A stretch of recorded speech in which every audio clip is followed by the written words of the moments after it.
پاک بھارت معاملے میں ایک بات اور عرض کرنا چاہتا ہوں.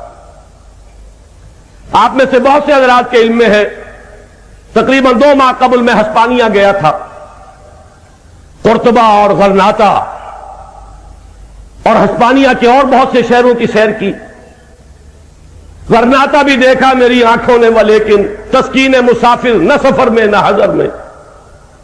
ہسپانیہ تو خون مسلمان کا امی ہے، مانند حرم پاک ہے تو میری نظر میں. لیکن ذرا نوٹ کیجئے، وہ ملک جس میں 800 برس تک مسلمانوں نے حکومت کی، آج وہاں نام و نشان موجود نہیں.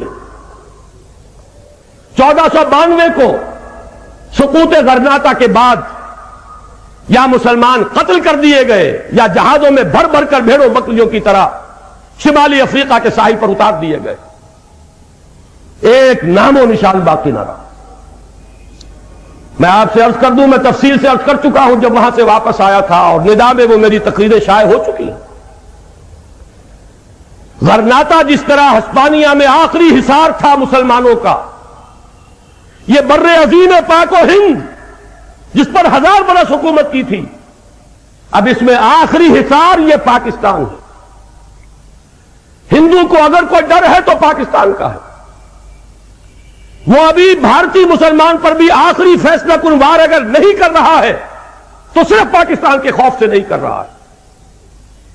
ہندو کی نفسیات میں پاکستان کا یہ شمال مغربی علاقے سے سارے فاتحین آتے رہے، اس کی ایک سب کانشس مائنڈ میں ایک خوف ہے اس علاقے کا.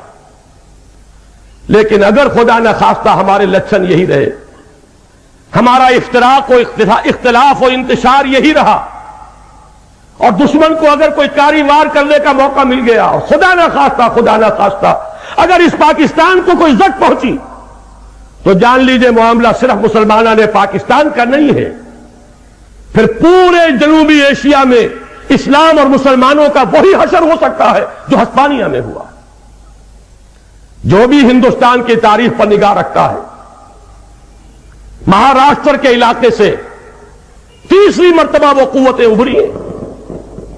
سب سے پہلے شیواجی ابھرا تھا ہندوستان سے مسلمانوں کو ختم کرنے کے لیے.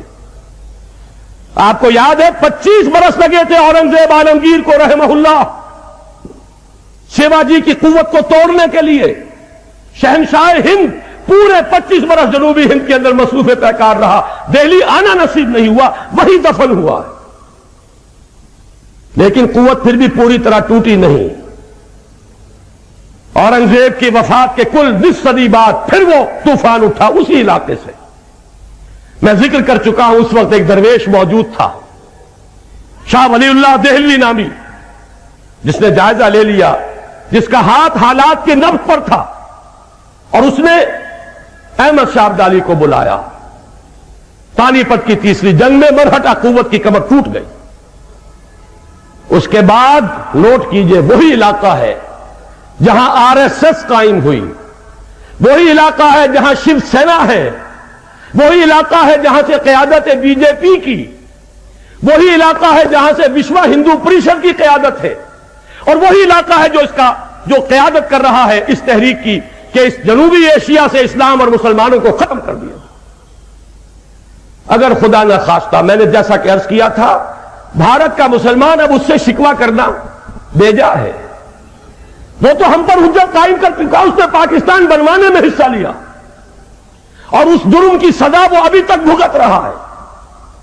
لیکن اگر ہماری انہی بدعمالیوں کے نتیجے میں خدا نہ خواستہ خاکم بدہن اس پاکستان کو کچھ ہو گیا، تو سزا صرف پاکستان کو نہیں ملے گی، ہسپانیہ کی تاریخ بر عظیم پاک و ہند میں دہرائی جائے گی.